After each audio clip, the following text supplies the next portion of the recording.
Good morning, everyone. If we can ask everyone to, good morning, Whitney.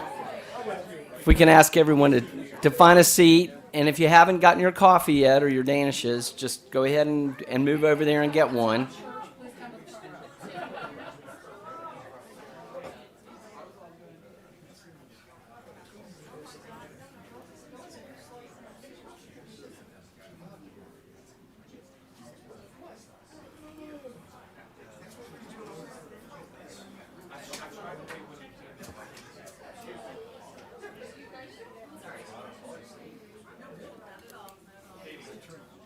We really appreciate you all pivoting with us, as we had to shift this event a month ago or 2 months ago, and then we shifted it to City Hall for this morning. And of course, you all know that City Hall had a little flood last week, and so they're working on the boardroom, and we had to pivot again.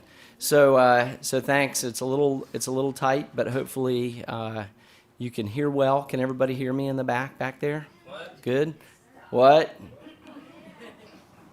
I'm Richard Griffin. I'm Director of Economic Development for the city, and I am so pleased to be here as part of our quarterly business networking and information series. We've had one session already on disaster planning for businesses, and it was well attended at City Hall, and we have several other great events planned as we move on through the year. So we hope you'll stay tuned with us and come out.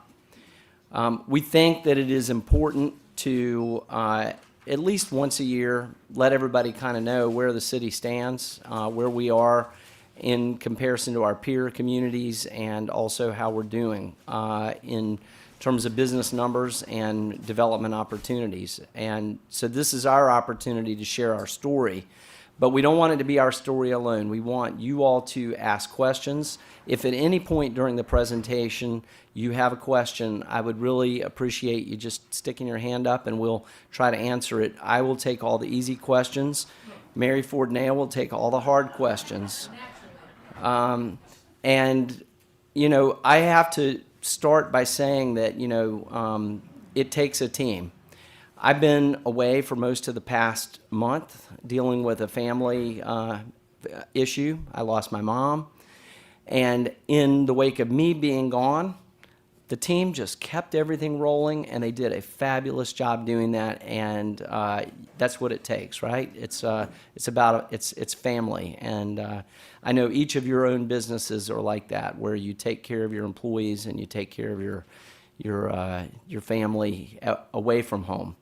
So thank you all very much for that. And it is what an incredible group of people from across the city in finance and construction and biotech and financial planning, marketing.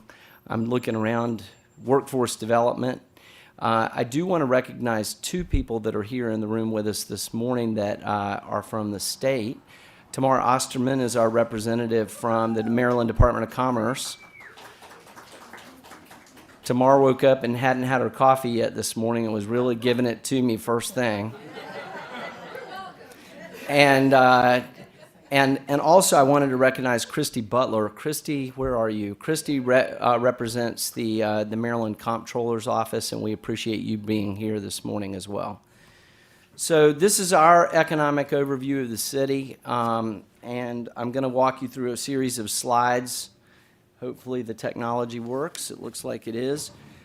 So let me just say that when I first came to Frederick 20 couple years ago, and in fact, actually, I was just talking to Rich Omach back there. Rich was on the board of directors of the former Greater Frederick Development Corporation, which I was the director of back in around 2000, and it's come a long way. Frederick is a different town today than it was 20 years ago, right? And I think you'll see that in this presentation. But when I first got here, the most valuable piece of property in the city of Frederick, tax base-wise, was, anybody want to venture a guess?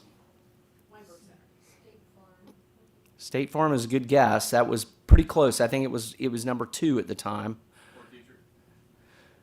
The Frederick Town Mall. The Frederick Town Mall was the most valuable piece of property in the city of Frederick, valued at over $50 million at one point. And as we all know, as malls across the country have had to transition, the Frederick Town Mall has too. And guess what has emerged now as our top taxpayer in the city of Frederick? Anyone want to venture a guess? Frederick Health is a good guess. Anyone else? AstraZeneca. AstraZeneca, with $1.5 billion invested in Frederick, and another, more than that even down in Montgomery County, but doing their North American biopharmaceutical manufacturing right here in Frederick. Frederick has changed, right? So we're going to lead you through that story here. We continue to be the second largest city in the state of Maryland, and for a while it was kind of going back and forth between places like Rockville and Gaithersburg and Frederick and Bowie, but now Frederick has more than securely taken the second spot with nearly 85,000 residents now. I think this number at 82,000 is even old. I want to say that the last number I saw projection-wise is like almost 84,000 people. And it makes us the fastest growing both in terms of residents and in terms of jobs in the state of Maryland. So we're pleased about that. We've seen an 11% increase in city businesses in the past 5 years, increasing that total number. And we've been, and you'll hear this from Mary and Becky as we go through the presentation, that we've been seeing a consistent number of more than 50 new businesses open each year. And what's beautiful is that the city has not rested on its laurels. As we've been revitalizing downtown, as we've been working on revitalizing the Golden Mile, which you'll hear about, we've also been annexing property, and we've been taking infill property that had not been developed during that first round of development in the city, and we've been positioning it to take advantage of new development that was coming in.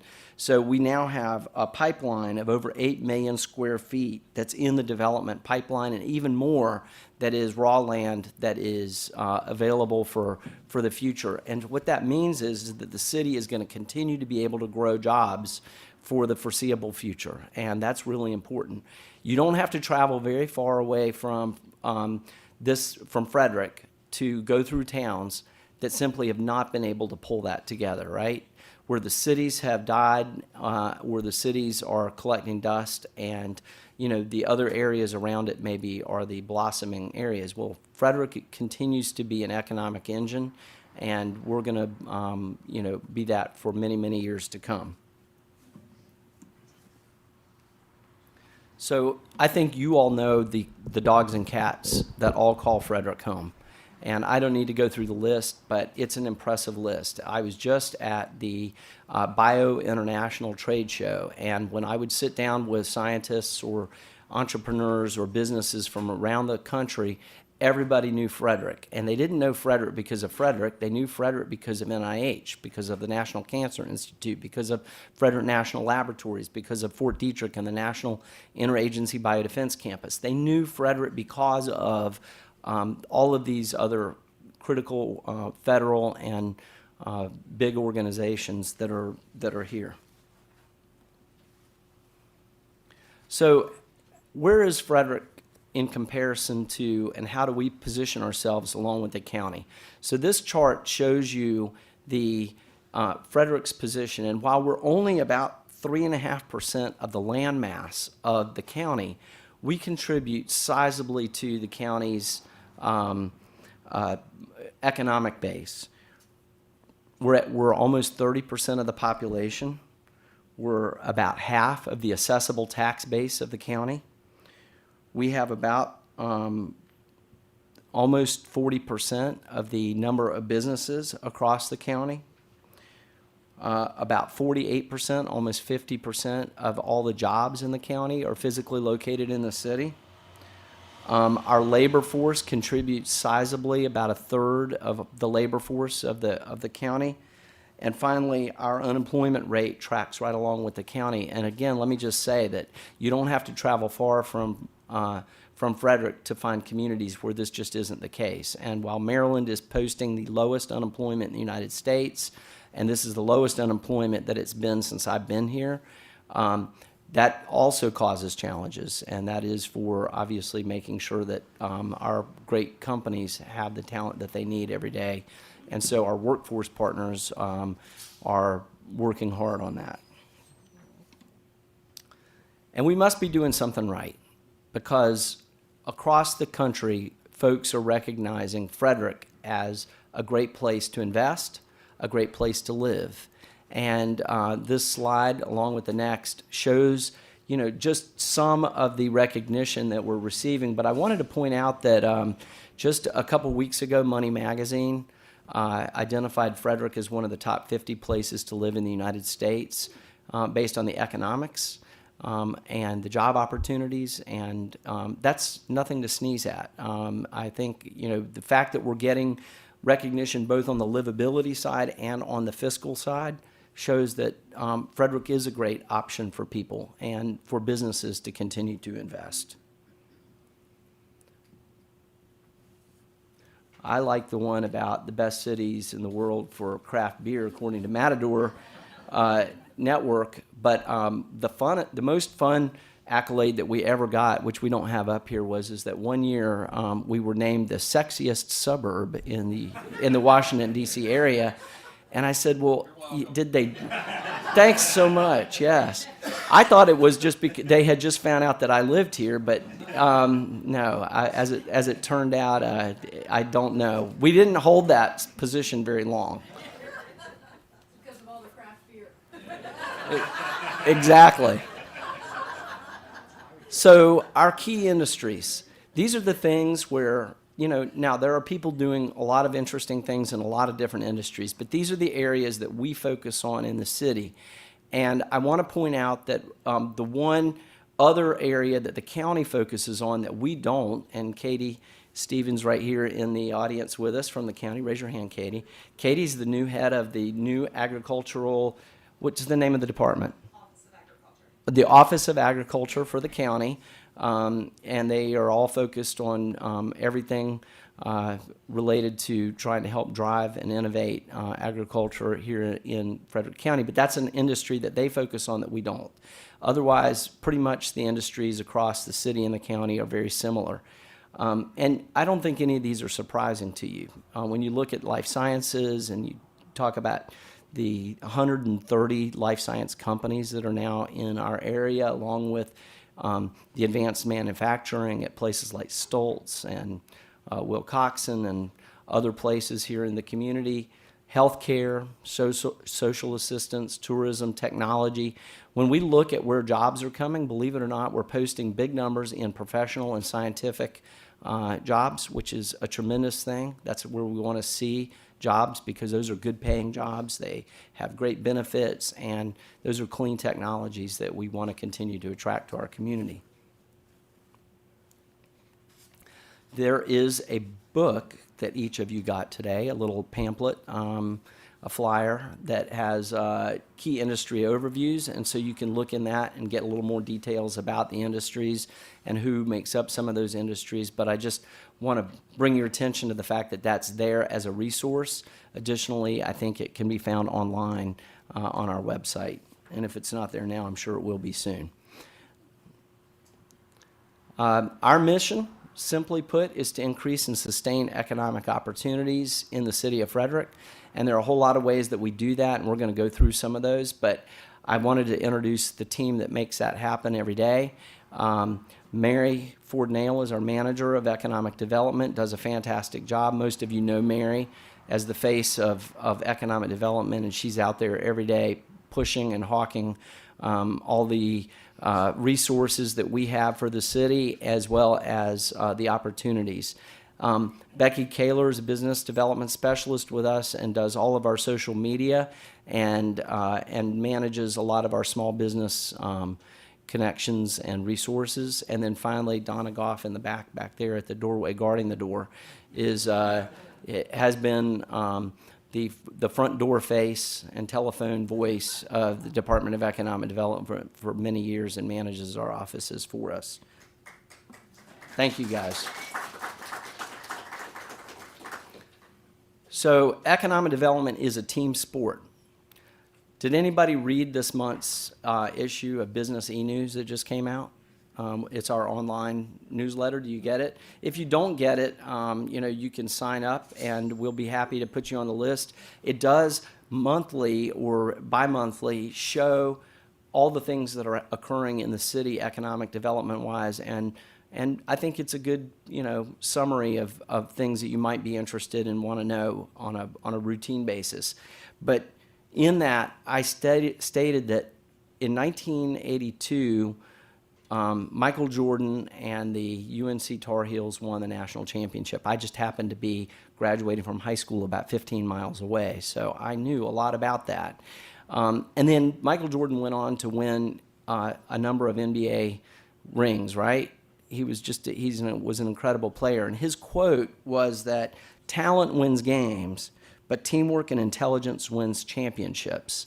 And what I want to say here is that Frederick and the teamwork and the intelligence that is used, not just by my team, but also the collaborative team, the county, Visit Frederick, the Chamber of Commerce, our commercial brokers, our businesses, all of that teamwork together is really what is making Frederick, a great place, and continues to drive investment.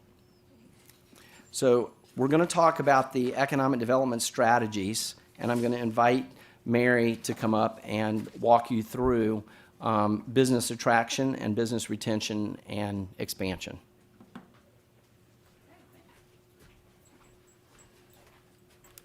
All right. Well, we get to do a lot of really great things here in the city with regards to economic development, and business attraction is one of them. So I'm going to kind of lead you through a little bit of what those attraction initiatives are. So Richard mentioned Bio International. That's just one piece of going to all of these conferences and trying to get the Frederick story out there amongst them. And some of the things, in fact, we have a group coming to town next week from Select USA, which is a big conference of businesses that are international businesses that want to come here and locate in the United States. And we're bringing a group of 40 of them up to Frederick next week. So we're really looking forward to that, collaborating with the Department of Commerce and County Economic Development and FITCI and our Incubator Accelerator program. Another piece, too, is that we have a program at FITCI which is also bringing international companies that want to establish their first presence in the United States, and they're coming into our incubator here, which is a great place for them to be, and then we're introducing them to the Frederick community like you. We also respond to requests for proposals. Often the Department of Commerce will get a request in saying, this large company has 500 employees and they want to locate somewhere on the East Coast. So we respond, we say, here are some sites that we have available. And from there, we're in competition often. And sometimes we start narrowing it down, and sometimes we're the successful applicant for sites. In fact, we're working on a couple of them right now, so stay tuned. Site selection. If a company comes to our office and saying, we're looking for a new space, it can be, I need a single office, I need a large facility, a large manufacturing facility. We're triaging all of that and trying to assimilate the best team to kind of give them that best picture of Frederick and where all those opportunities are. We're also help support with permitting and planning. Our permitting and planning department are located here in this building. So if you ever interface with that, pulling permits and so forth, that team's here. They do a phenomenal job. And additionally, our team helps to coordinate incentives. So if a big company comes here, mainly large companies, we try to put that best strategy forward. We do a capability statement. Does he say, here are some of the tax credit programs, here are some of the financial incentives when you're bringing all those new jobs to our community. So to talk about some of the recent attraction, and so these would be brand new businesses coming to our marketplace, we have United Plate Glass. They built a new facility out near the airport, Bowman Farm. And, again, interesting. They use robotics, manufacturing some really cool plate glass type operation. We have Tonix Pharmaceuticals, which located out near the airport as well. And that brought a lot of new biotech jobs and so forth here. And Metri, just located here this past March in the brand new Frederick Commerce Center, which is located off of Gas House Pike. And if you've ever been to Lowe's and you're buying wood trim to do your house, Metri is the one that makes those trims. So this is a distribution center for them, and they do Lowe's as one of their main clients. So some of the major development opportunities, there are many within the city, and we're very fortunate to have some exciting projects coming up. This is just a few of them. Brickworks property is being developed. That's in downtown. It's on that corridor coming in from the east. So I'd say stay tuned to try to really pay attention to what that project's going to be bringing. A lot of retail opportunities, some housing opportunities. We have Progress Labs at Riverside Research Park, and that's a mixture of buildings and greenfield, meaning there's sites that can be developed. There's even a greenfield site that's already site plan approved. So one of those companies that we're working from on our attraction perspective can come in very quickly and deploy that site plan and be able to get their building up quickly. So it's a great opportunity for us. Frederick Commerce Center is bringing 1.6 million square feet on their initial sites, and then city just recently annexed in 2 farms, the Tom's property and the Mercer farm, to the city, and there's going to be some future capacity there through Trammell Crow. So there'll be some more buildings out there, probably structured towards that light industrial use. So a lot of exciting things. East Park is going to be a new facility, brand new project from St. John's Properties out off of Church Street. Again, some high bay flex warehouse type space. And Ballinger Creek Business Center is a brand new building being built around the Frederick News Post building. So if you haven't been out there, I tell you to check it out. There's a lot of exciting things happening on that end of town. So just to kind of let you know, we could go into all the projects today. We do on our website have a projects tab. So go to businessinfrederick.com. There's a projects page. And each one of those little buttons will pop open into an opportunity, so you can read about those, as well as connect with those businesses, those developers, those brokers that are dealing with those properties. Another piece of our what we do in economic development is working on our retention and expansion for our existing businesses. So it's a really exciting piece of what we do. We meet a lot of really cool people, a lot of cool businesses, and it's really exciting to see them start here and then grow their business, get their next facility, hire more people. That's what we hope to see. So how do we do this? Some of the things that we do are through business visits. We're actually out there visiting our businesses on a regular basis. A couple times a month, we even take the mayor out with business visits. And so if you're located in the city and you've not had a business visit, we're always happy to kind of squeak you into that. We do a lot of partner support. We serve on boards of directors. I know Richard's on several boards. Becky's on, I serve on some boards. And that's how we stay connected, and also being a liaison so they understand how to best utilize the city resources. Networking, I will tell you, you'll see us at different networking events around town, as many as we can squeak in because we're very busy. We're a small team, but very busy. And including a really good one that you want to always have on your calendar, the holiday business card exchanges at City Hall. It's always a really great event with the Chamber of Commerce. So just kind of keep those in mind. There's some of the great things we do. We put on educational events like this learning series. And we also sponsor some really cool things, such as the Tech Showcase, which is at our Frederick National Labs. That's every fall. We help co-sponsor the Fort Detrick Alliance and FITSE Tech Showcase in the fall. And we also do some great fun things like my Tech Frederick friends out here, Tech Games coming up this fall. If you haven't ever been, it's great spectator sport, right? It's awesome. So we're going to talk a little bit about Grow Grant in a minute, and we do help with expansion support. Again, we talked about the site selection piece, but also if there are resources that the businesses can take advantage of, even though they're an expansion, not a brand new business here, we're trying to connect them with those resources both at the city, the county, and the state levels. So there's just an example of some of the business visits. We get around to all types of businesses, from small, medium, large, sometimes brand new, and it's just a really great opportunity to review. So some of the great business expansions we've had this year, I know we have one of them in the room today, Troy. Precision for Medicine just opened a brand new facility, state-of-the-art, 40,000 square feet. They were already here in our community. So they were already a very well-respected company here, And they said, we love the Frederick community. They already have a location in Montgomery County. Let's expand here as well. So they just did a great facility at Riverside Research Park. Another one would be, of course, Frederick Health Hospital has done major expansion of its critical care project. And so they continue to grow, and obviously they have also the campus that's out, the former State Farm building, that they're deploying with various programs and resources, and there'll be more future capacity out there. And Stoltz USA, a big provider, international company here that builds cooling systems for data centers. And data centers, as you know, is a very big market, a growing market. And Stoltz just added more square footage to its footprint here in Frederick. So watch and learn what they continue to do to be successful here in Frederick. And additionally, some other major business expansions. We have Rice Tire, again, another homegrown company here. They're in multiple states, and they continue to grow their service area. And so they said, ooh, we already have a lot of facilities here. We already have stuff over on Tilco. Ooh, this warehouse became available.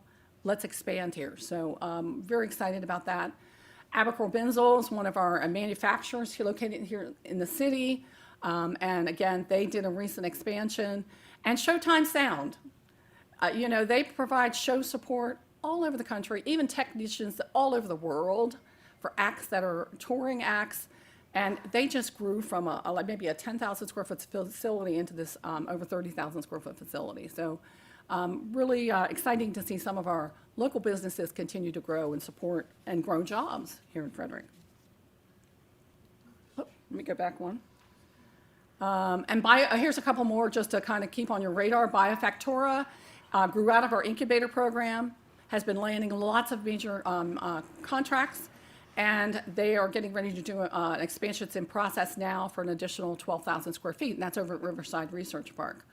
Frederick Book Arts just took a business that used to be in downtown here on Patrick Street, and they just took an older building and totally renovated. If you haven't been over there, amazing work they did with that building. Rockwell Brewery, another homegrown success. Huge 14,000 square foot facility over at Riverside. And Shieldco, another success story here. A local business grew out of their facility. They're still in their existing facility, but took additional space. So the theme here, helping to grow your business, the city does have a small micro grant program that we deploy some money in matching grants to help the businesses grow here in Frederick. And so what typically happens is the applicant is trying to renovate a space to make it conducive to their own use. And there are things that we require that might upgrade that space. So it could be a new ADA compliant restroom. It could be plumbing, electrical. And these are pretty major expenses.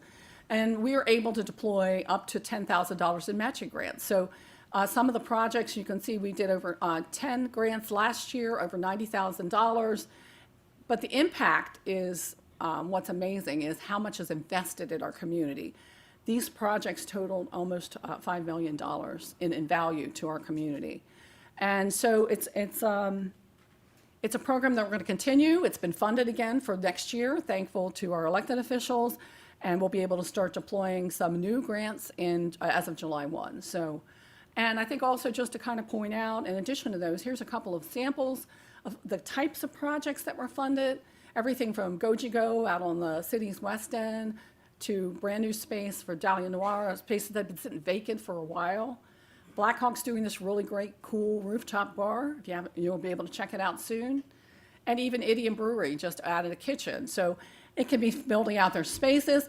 And I'll tell you, the perennial one, I'm just really excited to see that. If you haven't been downtown, this is a space that's next to Magoo's restaurant.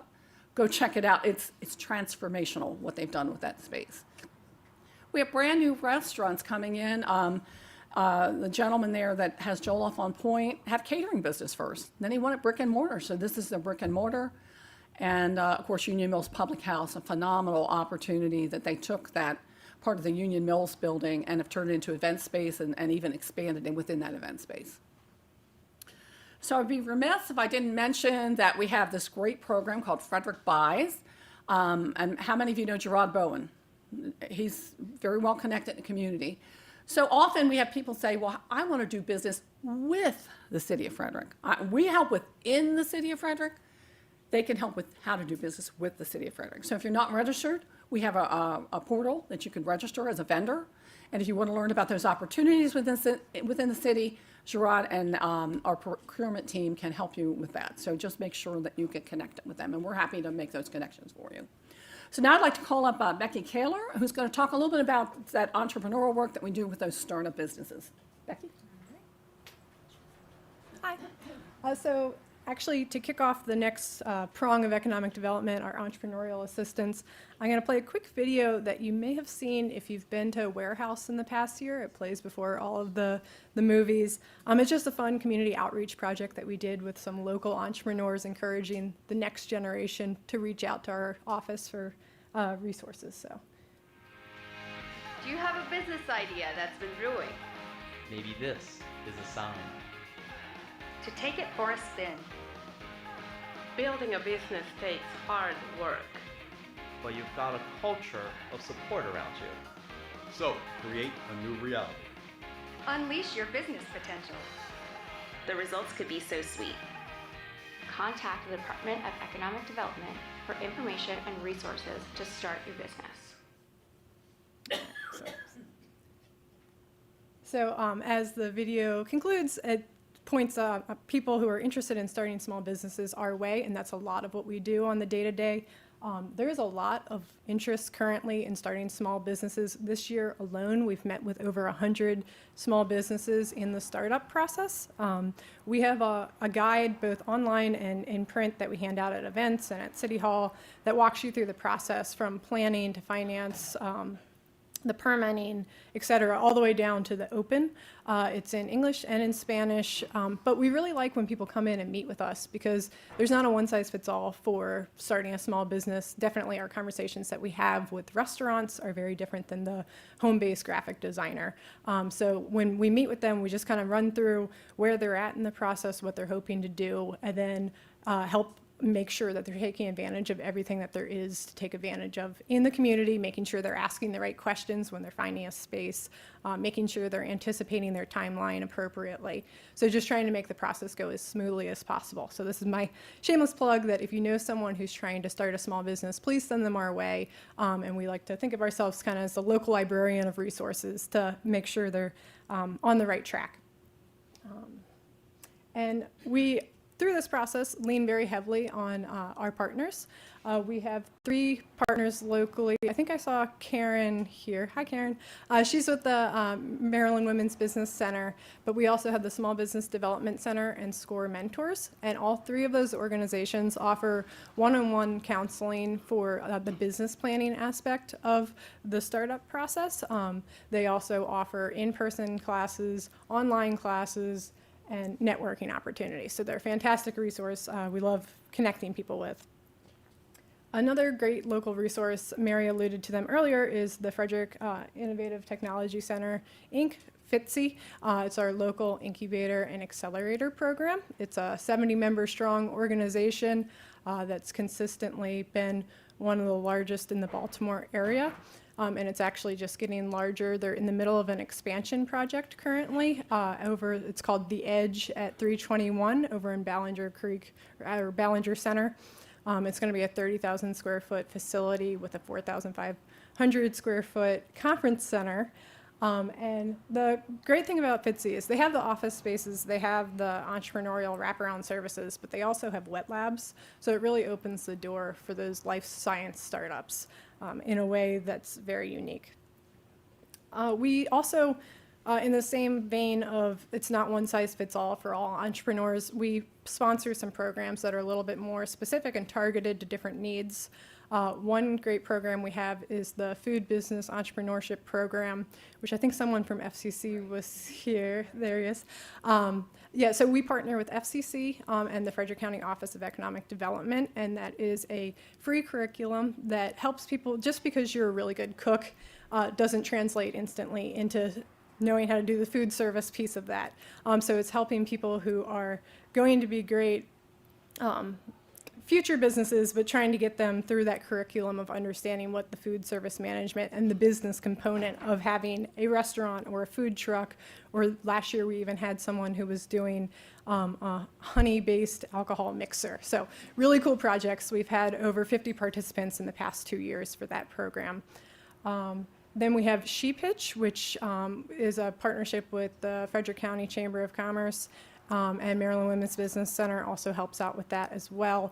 And that is for female entrepreneurs in the startup and growth stage. It's a Shark Tank style competition. And it coincides with She Week, with a live event on stage, great publicity for the participants, and there's cash prizes at the end. And we're proud to say that 6 of the winners have gone on to either start their business or expand their business here in the city, even though it's a county-wide competition. And then last but not least, we have the Empower program, which is a partnership with Frederick County Office of Economic Development, and that is for underrepresented businesses throughout Frederick County. There's mentorship programs, accelerator programs, monthly networking events, and in the past couple of years, we've had 80 graduates from the mentorship and accelerator programs in that initiative. And then this is actually a teaser for a new event or a new initiative that's coming out this summer called Access Granted. And this is going to be a grant program, a one-time grant program for underrepresented businesses that are city-based that are taking on expansion projects. So stay tuned. More details. Summer 2024 is right around the corner, so that will be very soon. And all of this translates into the best part of the job, which is grand openings. We've gone to over 50 grand openings this year alone, which is a great way, very happy way to stay busy. And we work with the Downtown Frederick Partnership, Frederick County Chamber of Commerce, Golden Mile Alliance, and then we kind of pick up anybody who doesn't fall under any of those jurisdictions to make sure they get to have the ribbon, they get to have the big scissors, and the mayor come out and officially welcome them to the city. So it's a lot of fun. And I think Richard's back up. Thank you, Becky. How about a big round of applause for Becky and Mary? I would put our team here in economic development in Frederick up against any other community in the country in terms of the quality and the capabilities of not only the team but the programs and the resources that we offer. So if you ever have any questions or you have a client that has any questions, please, by all means, make a referral and have a conversation with these guys.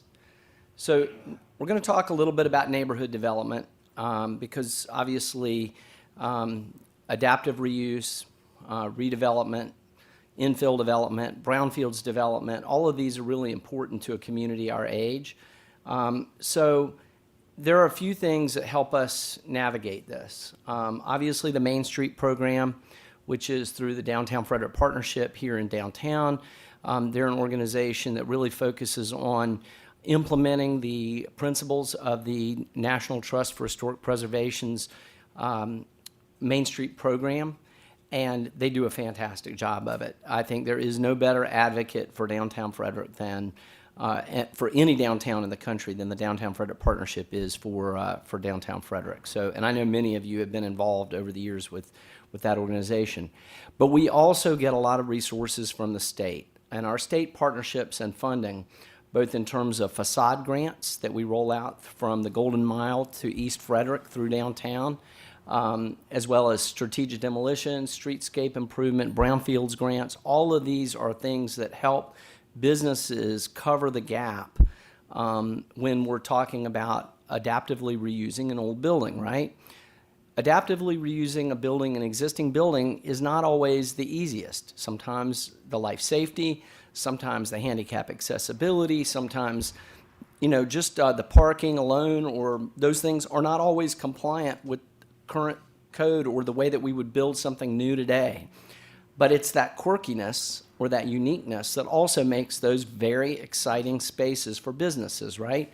And we want those old buildings to get reused. So we focus a lot on those state partnerships and funding. Placemaking, Obviously, the work that Downtown Frederick Partnership is doing along with the Golden Mile Alliance and East Frederick Rising to advocate for and help promote those communities and promote both funding for public projects but also private investment in those communities is outstanding. The city is a big place. We're 23 square miles, and we have a lot of businesses, and we're a small team. We can't be in every sector at every moment. And so we rely heavily on these partner organizations to really be the eyes and ears, along with our commercial brokers and our bankers.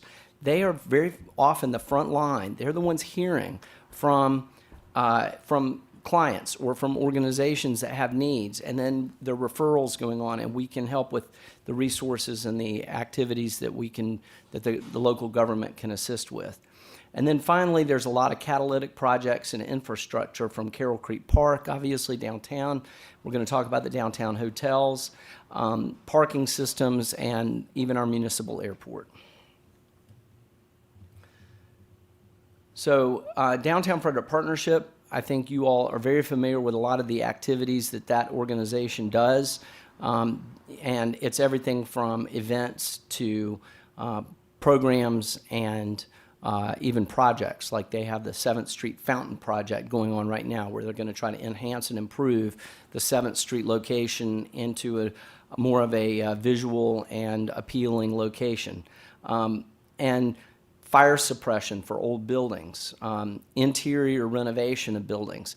And these are things that the city and the partnership have worked on collaboratively. They are the face, they promote the programs. Behind the scenes, we work on preparing the grants and doing the quarterly reports and issuing the checks and doing those things. And it works beautifully, and we're very excited about that partnership. One of the things that we really desperately need in downtown Frederick, and I think everyone can acknowledge, is lodging. And I'm so excited that for the first time ever, really, we're going, well, not ever, because the Francis Scott Key Hotel used to provide lodging in downtown, and of course was converted from being a hotel many, many years ago. But aside from that, we really haven't had anything other than bed and breakfast opportunities downtown. So the Visitation Hotel Project, which is an adaptive reuse of the old Visitation Convent and women's school, is about to come to fruition and be completed and deliver 57 rooms in downtown. And if you haven't been over and toured that facility, it is exquisite, and it's going to be, I can only believe that the take-up rate and occupancy rate is going to be very high in this facility. But it's only 57 rooms. And for a long time, the Chamber of Commerce, our major employers, and our community have said how important it is that we bring a full-service hotel into downtown, along with enough meeting space that we can have meetings for our business community, and also to support our residents with personal events like weddings and family events and things like that. And so we're continuing to work on the Downtown Hotel and Conference Center, and perhaps you've read in the newspaper that we are making some advances in that. We have the support of the state government. The Department of Housing and Community Development gave us $1 million grant last year, and the governor put aside $7.5 million in his capital budget this year, and we have additional asks going forward. This will allow us to deliver 207-room full-service Marriott built by a private sector organization, owned by and operated by a private sector organization, the Plymouth Hospitality Partners in downtown. But it's going to deliver somewhere between $30 and $60 million of economic impact annually in the community, feet on the streets, cash registers ringing, and support for our businesses like, our small businesses that need those retail sales, but organizations that are bringing in their leadership teams from around the country, and they want a place in a highly amenitized location to be able and entertain those leadership teams. And you can imagine who some of those organizations and players are, but it's everybody. Because when we go out in downtown Frederick, we see all of our business community entertaining their out-of-town guests, their clients, in our restaurants and in our on our streets in downtown. So stay tuned. I will mention that there is a workshop coming up on this on July the 10th at 3 p.m. in City Hall, assuming that the boardroom is back in working order again. And I encourage you to stay tuned in and plugged into that. And of course, we always are willing to answer questions and ask for your continued patience and support as we keep this ball moving forward. The mayor has appointed a group that is looking at technology and advances in parking and mobility in downtown. We run one of the most successful municipal parking programs in the country. We get calls every year from cities around the country asking how in the heck we manage to do this without any tax dollars. In addition, private companies that come in and offer to buy our system from us. So the parking system downtown, which operates 5 garages and several thousand meters and on-street parking spaces, operates solely based on user fees, with no public tax dollars at all going into that system. We are faced, however, with the need to either completely reconstruct a new Church Street parking garage or fully renovate it, and both of which are costly, and we'll be having workshops coming up soon to have discussions about which direction that project is going to go and how we're going to pull it off. Our police in the city of Frederick, and I think we all know that public safety is an important component of having a great community and being able to hire the best of the best. They are in about 6 or 8 different buildings downtown. And in many cases, they're having to store equipment and all of the different things that you might imagine in very small and not preferred locations in terms of how it operates. So the city is investing in a state-of-the-art police headquarters. We took the old social services building over on Carroll Street, which was vacant for quite a little while after social services moved out, the state social services moved out, and we're renovating that and putting that into production as a full-service police headquarters that will continue to serve the city of Frederick into the future. Golden Mile Alliance represents our west side, and this was an organization that was partially initiated by the city, but with the support of the business community, and has been ongoing now for about a decade. And they just hired their first ever executive director. Mary is our representative of that organization, and our new executive director is Chris McDonald. Is Chris here? Yep. Chris, wave. There's Chris. So I think you guys can see what a difference Kara Norman has made as a staff to the Downtown Frederick Partnership. We are confident that with Chris's leadership out on the Golden Mile, that's really going to help drive investment and public support for the projects and the opportunities. No pressure, Chris. Yes. Out there on the Golden Mile, the West Side Regional Park, and the investment that the city is making. Why do we mention these things? Because these are all part of placemaking. We know that to attract a talented workforce, you have to have great parks. You have to have great sports fields. You have to have a great downtown. You have to have restaurants. You have to have theaters.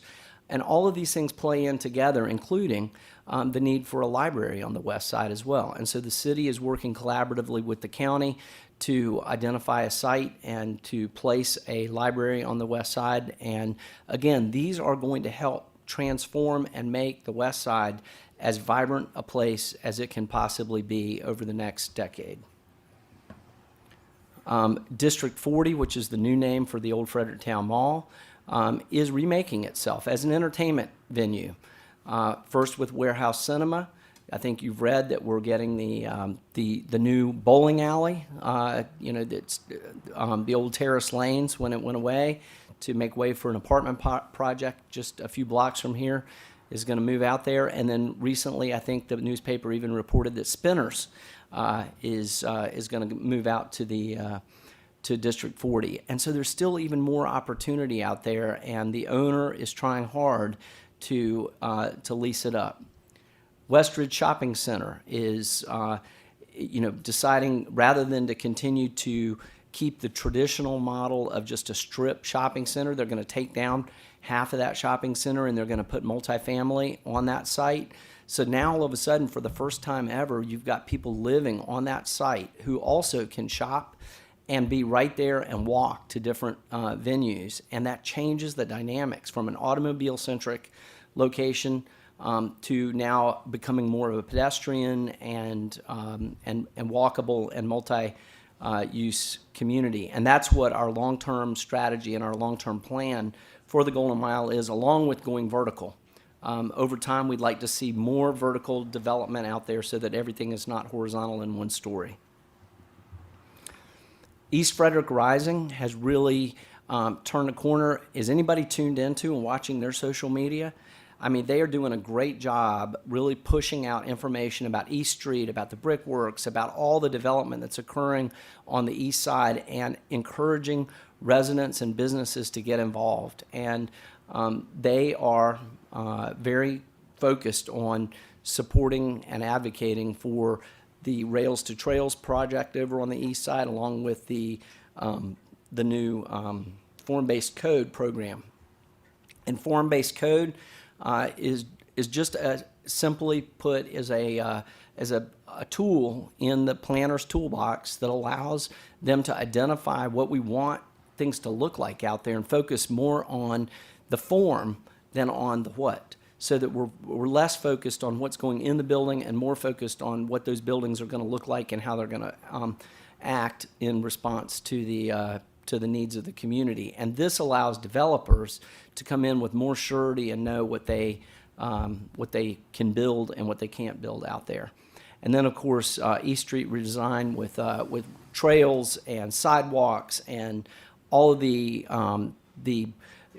opportunities that some of the other neighborhoods in the city have, but have not been out there yet because of the age and the old industrial character of that space. I've mentioned Rails to Trails already, and the city's actively moving forward to eventually put a bridge across 26 so that you can connect all the way from the transit center, the multi-use transit center downtown, up East Street, up North Market, across 26, and connect to the Walkersville Southern Rail Line and the trails that will connect further north. And then finally, the Brickworks property. It's rare. First of all, it's rare to have a new gateway corridor into a historic town. We were very lucky that we were able to get the East Street corridor and interchange out to I-70, which allowed us for the first time to have dual access points into downtown. You have Market Street, which handled all of the traffic for many, many years, and now you have that East Street access point on the east side.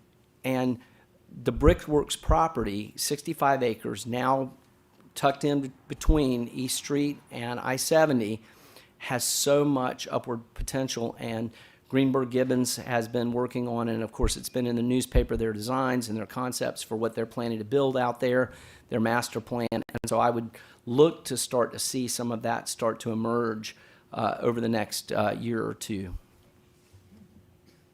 And finally, but not least, our municipal airport is one of our economic assets, and I'd like to ask Andrew Moore, our airport manager, to come up and just tell you a little bit about our airport. Andrew came to us a number of years ago and has done an absolutely tremendous job helping lead the transformation at the airport. And so, Andrew, come on up.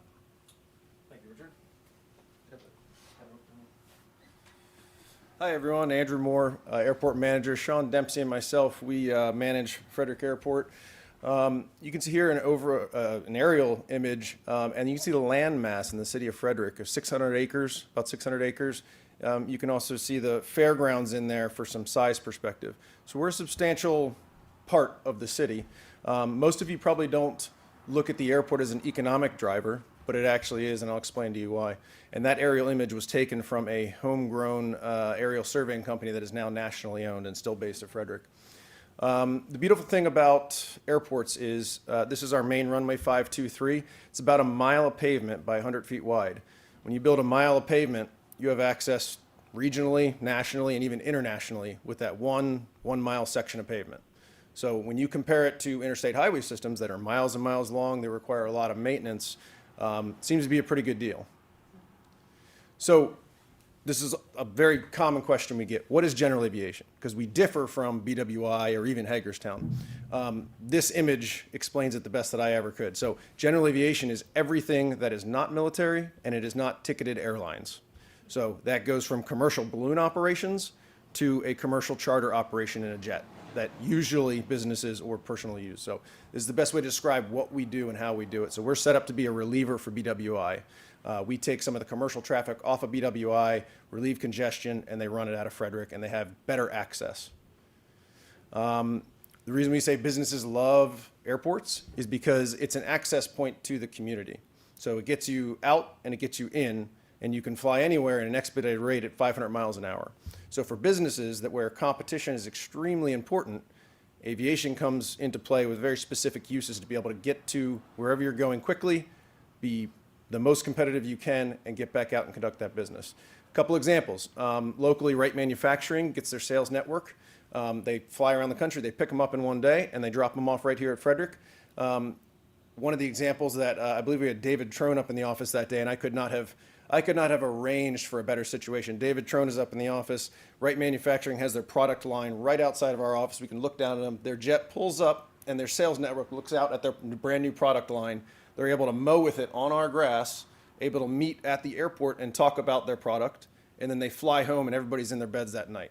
So while it's not always the cheapest option, it does give you the ability to do something like that, and it creates what's kind of like a time machine when you have a lot of people who have very busy schedules.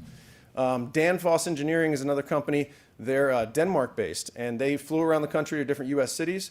Frederick was their last stop, and we actually arranged for them to depart from Frederick all the way back to Denmark. So we are Frederick International Airport, in case you're wondering. Funding. Funding is an interesting thing. It's very comparable to the interstate highway system. All the infrastructure we have is very expensive. We get 90% federal match for any of our big capital projects. So again, I mentioned a mile of runway, a mile of pavement. That's also federally supported at 90% to get that. So very important to the community. Looking forward, we're really focused on our South Corporate Apron, which is what we're calling it. We have a 30,000 square foot hangar that's coming up through the planning process to be built. That'll be the first of about 7 hangars out there with a total investment of $15 million down there. That has the potential to double our aviation businesses. So we have about 7 aviation businesses out there now. When we get new space, which we haven't had new space in about 20 years, that opens up opportunity, and opportunity for a lot of different things out there.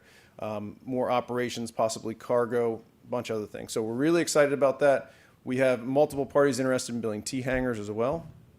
All of our T-hangars, by the way, there's a 7-year wait list in case you want to hangar your airplane in Frederick. That's how much demand there is. I expect between 1 and 5 years that we're probably going to get that South Corporate Apron fully built out, or at least plan to. Another really interesting thing here, which is kind of a little bit more cutting edge, is by the fall, I hope to be the first airport in Maryland to have an electric aircraft charger by Beta Technologies. Beta Technologies and United Therapeutics out of Silver Spring, they run implantable organs, and their plan is to use something like that aircraft, which is fully electric, to run these organs throughout here. And Frederick is a critical part of their charging infrastructure for this network. They also have agreements with UPS. So we're also hoping to be in the position and be ready for maybe cargo operations, maybe organ transplant operations. So that's something we're really excited about. And because we are a community asset and not just an economic driver, we like to be present in the community and allow people to know that we have opportunities for careers, to grow careers in aviation. A lot of people start right in their own community.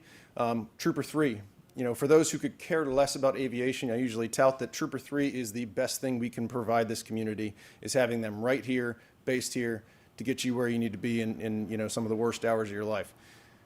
Also, with community, we've got our 2nd annual open house. This is a free event. We wanted at least one day a year to invite the community out to the airport. We had about 9,000 people last year, and we've got flying activities, larger aircraft this year. September 28th, it's free all day. Thank you. One thing I wanted to mention about the airport, which I think is really interesting, is that I told you that the parking system downtown is an enterprise fund that does not use tax dollars, correct? Okay. Well, for the first time ever, the airport this past year turned a positive income for its operations, and for the first time in as long as I've been in Frederick, we did not have to have any contribution from the general fund of the city towards the operations at the airport, because we're generating enough income now at the airport to sustain its operations. And Andrew's been a big part of that. The only way we generate income at the airport is by leasing ground and buildings, a fuel flowage fee, and for the first time ever, we have some landing fees that is going to come up in July. What did I miss? I think those are the main sources of revenue that we have. And so we have to lease buildings and lease ground and get more aircraft operating out of the airport, and then that will continue to sustain the airport for its operations. Andrew mentioned that the capital, which is for major runway and taxiway expansions and things like that, all comes from that other funding stream, which is part federal, part state, part city and county. Workforce development. So we could have led with this because it's the one thing that we hear about from every business in the community, and workforce development is such a critical element in making sure that we're able to continue to attract investment in businesses. And we are super fortunate to be home of Frederick County Workforce Services, which is, our organization that really focuses on all things workforce and has the direct relationship to the Maryland Department of Labor and to the state of Maryland's organization. I see Max Duget is in the back there. Max, raise your hand. He's over in that organization. Frederick FCC's Adult Education Department. We have representatives of FCC, so raise your hand there. Great. And then, of course, we have the Maryland Department of Labor Licensing and Regulation, the Division of Rehabilitation Services, and Frederick County Department of Social Services, all focused on workforce development activities. And if you know someone or you have an organization that has any kind of workforce needs, you should be plugged into and working closely with these partners.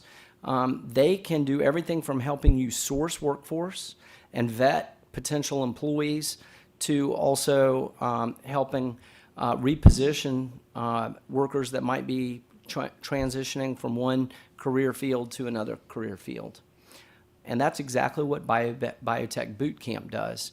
Biotech Boot Camp is all about taking individuals who've had a career in one area and training them to work in the life sciences industry, the biotech industry. And it's a no-cost program to the individuals that are in the program, and it's supported by FCC, by the city, by the county, workforce development, and MEP. And it has now had several cohorts, and most of the individuals that have gone through those cohorts in those training have obtained employment in the life sciences industry, which is another great way for the life science companies in our community to pick up great employees.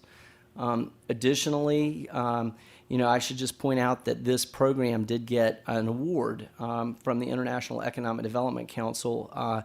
Nationally, it got an Excellence in Economic Development Silver Award and for the partnership. And it's an example, again, of how teamwork makes the dream work.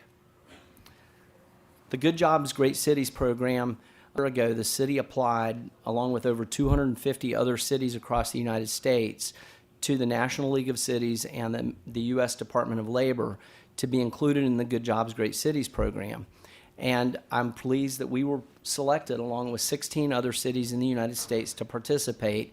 And ever since then, our mayor has been picked up and put on the national stage to talk about a lot of the things that are going on here in our community. And that program is all about a comprehensive pathway for our youth from 14 to 24. How do we make sure that the youth in Frederick get opportunities to work and live here in our community and to be successful. And so while we could have worked on almost any other aspect of the community, this was the one that everyone felt like really had a lot of opportunity.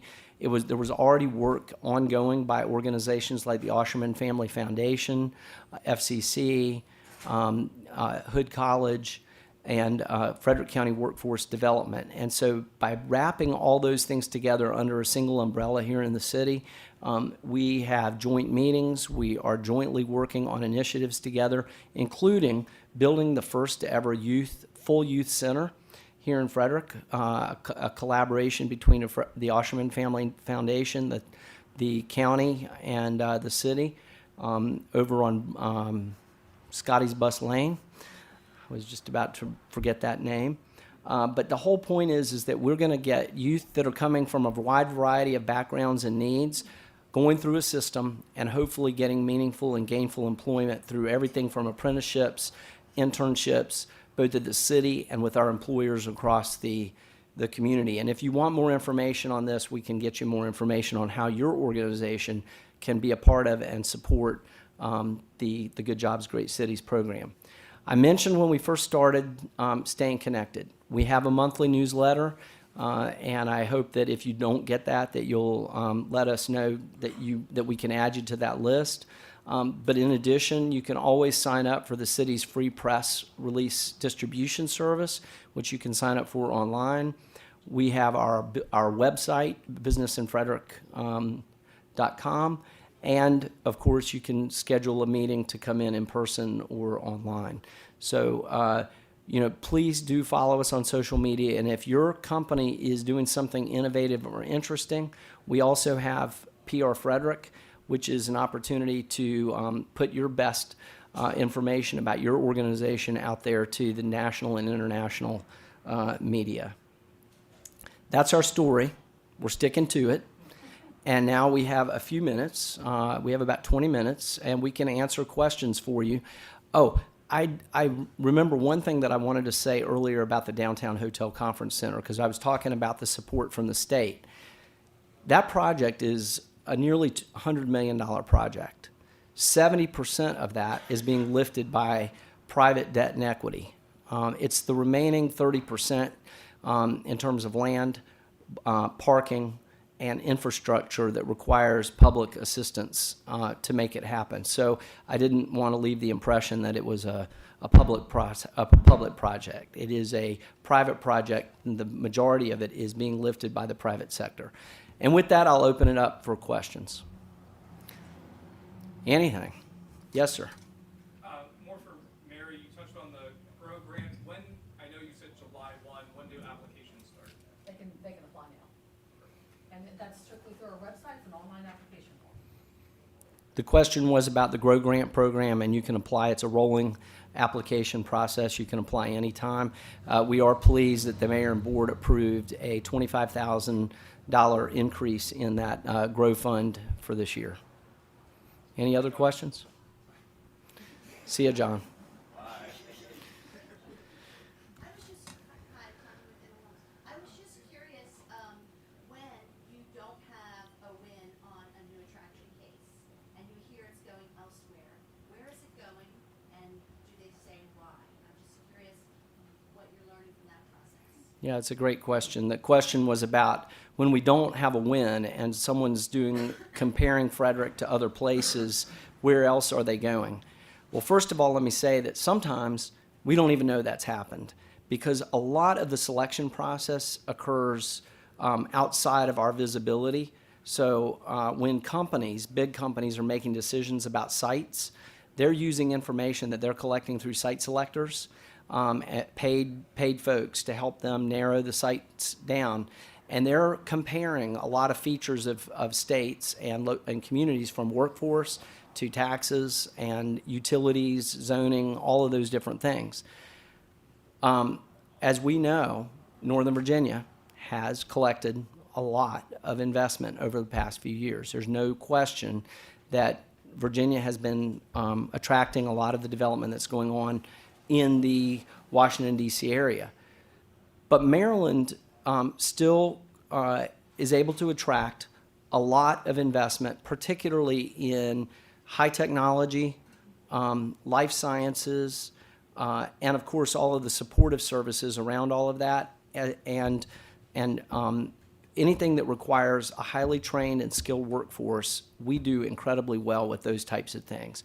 What we do a little bit less capably is on things that require lower cost land, maybe lower cost services, and don't require the same educational attainment in a workforce. And so we think that Maryland and Frederick continue to be a preferred location. It does not mean that Maryland and Frederick County can rest on our laurels. We have to continue to innovate and try to be competitive. But our team really works hard to put our best foot forward. And we do have a lot of programs. We have tax credit programs. We have a whole lot of other things that can help level the playing field for a business that is making a decision between us and another place. I hope that answered your question. Any other questions? Troy. First, thanks for this. This is great meeting. Is there a good way or a preferred way for us to communicate, whether it's business to business? You guys are always the hub, and we know you're just an email away.